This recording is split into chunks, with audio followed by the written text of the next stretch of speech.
In the years following World War II, Britain faced a monumental task, rebuilding a nation shattered by conflict. A call went out across the Commonwealth, an invitation for citizens to come to the mother country to help fill labour shortages and reconstruct the economy. Among the first to answer were thousands of people from the Caribbean. In 1948, the ship HMT Empire Windrush docked at Tilbury, Essex, carrying nearly 500 passengers from Jamaica, Trinidad and Tobago, and other islands. This moment marked the beginning of a new chapter in British history. These arrivals, and the many who followed them over the next 2 decades, became known as the Windrush generation. They were British subjects, invited to build a life here. They worked as nurses in the newly formed NHS, drove the buses that kept London moving, and labored in factories that powered the nation's recovery. They brought with them vibrant cultures, new flavours, and a tireless work ethic. They settled, raised families, and became an integral part of the fabric of British society. For decades, they considered Britain their home because it was. Their children and grandchildren were born here, schooled here, and grew up as British as anyone else. They were promised a future, a stake in the country they helped to build. But in the 2010s, that promise began to crumble. A dark chapter began to unfold, one that would expose a systemic failure at the heart of the British government. This is the story of the Windrush Scandal, a tale of injustice, bureaucratic cruelty, and the resilient fight for dignity. It all started with a set of policies known as the hostile environment. Introduced in 2012 by then Home Secretary Theresa May, the goal was to make staying in the UK as difficult as possible for those without leave to remain, in the hope they would leave voluntarily. This policy seeped into every corner of public life. Landlords, employers, NHS staff, and even bank clerks were effectively turned into border guards, required to check the immigration status of the people they served. The problem was, many of the Windrush generation and their children never had official documents to prove their status. When they arrived, they were British subjects with the right to live and work here indefinitely. Many travelled on their parents' passports and were never issued their own individual papers. The 1971 Immigration Act changed the law, but it included a provision protecting the residency rights of Commonwealth citizens already living in the UK. For decades, this was enough. Their right to be here was simply understood. However, the hostile environment didn't account for this historical nuance. The system demanded paperwork that many simply didn't possess. Compounding the issue, in 2010, the Home Office destroyed thousands of landing card slips recording the arrival dates of Windrush migrants.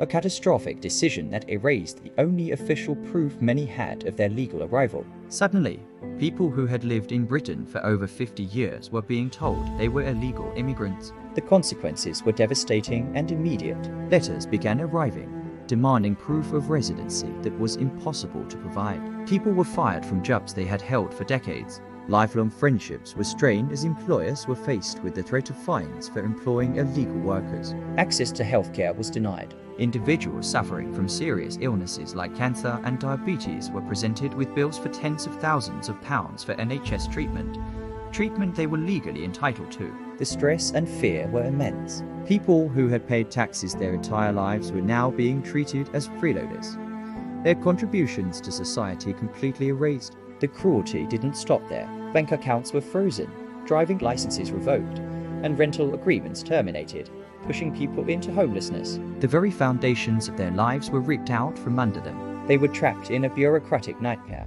caught in a system that was designed to be difficult, but for them, became impossible. Perhaps the most terrifying aspect was the threat of detention and deportation. British citizens, people who knew no other home, were locked up in immigration removal centres. They were treated like criminals, stripped of their freedom and dignity. Some were even wrongly deported to countries they had left as children, countries they barely remembered, with no family, no friends, and no support system. Imagine being torn away from your children, your grandchildren, your entire life, and sent to a place that is completely foreign to you. This was the reality for an unknown number of victims. For years, these stories were happening in the shadows. Victims were often elderly, vulnerable, and unsure of where to turn for help. They were ashamed, scared, and felt utterly powerless against the might of the Home Office. But journalists and campaigners began to piece the puzzle together. Amelia Gentleman of the Guardian newspaper played a pivotal role,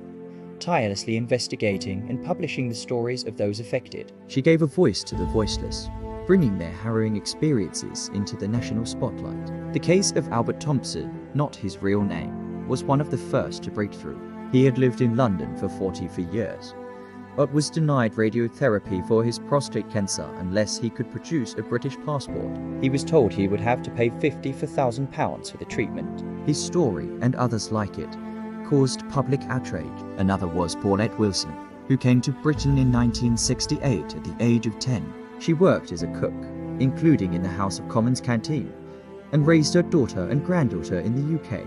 In 2015, she received a letter telling her she was an illegal immigrant. She was sent to Yarless Wood Detention Centre and was moments away from being deported to Jamaica before a last-minute intervention from her MP and a charity saved her. Paulette became a powerful campaigner for justice, but the trauma took its toll. Tragically, she passed away in 2020, her fight for full compensation unresolved. As the scandal erupted in the media in 2018, the government was forced to act. Then Prime Minister Theresa May and Home Secretary Amber Rudd issued public apologies. Rudd eventually resigned over her handling of the crisis, admitting she had inadvertently misled Parliament. The government promised to right the wrongs. They established the Windrush Task Force to help people get the documentation they needed, and a compensation scheme was set up to repay those who had suffered. But for many, the response has been too little too late. The Windrush compensation scheme has been widely criticized as being slow, complex, and insensitive.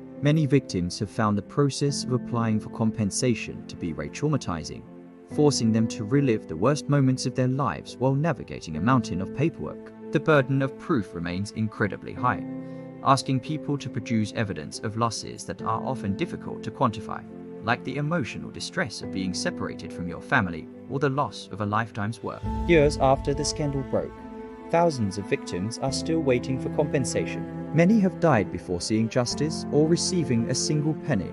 Campaigners argue that the scheme is not fit for purpose and that the Home Office, the very department responsible for the crisis, should not be the one administering the compensation. They call for an independent body to take over, to ensure the process is fair, transparent, and compassionate. The Windrush Scandal is more than just a bureaucratic error. It's a stark reminder of how easily people's lives can be destroyed by callous policy making. It exposed a deep-seated institutional ignorance of Britain's own colonial history and a failure to recognize the contributions of a generation that helped build the modern country. The hostile environment policy created a culture of suspicion that unfairly targeted people based on their ethnicity and country of origin. The legacy of the scandal continues to be felt today. It has shattered trust between communities and the government, a trust that will take generations to rebuild. But it has also sparked a powerful movement for justice. The victims, their families, and their allies continue to fight. They campaign for a more humane immigration system,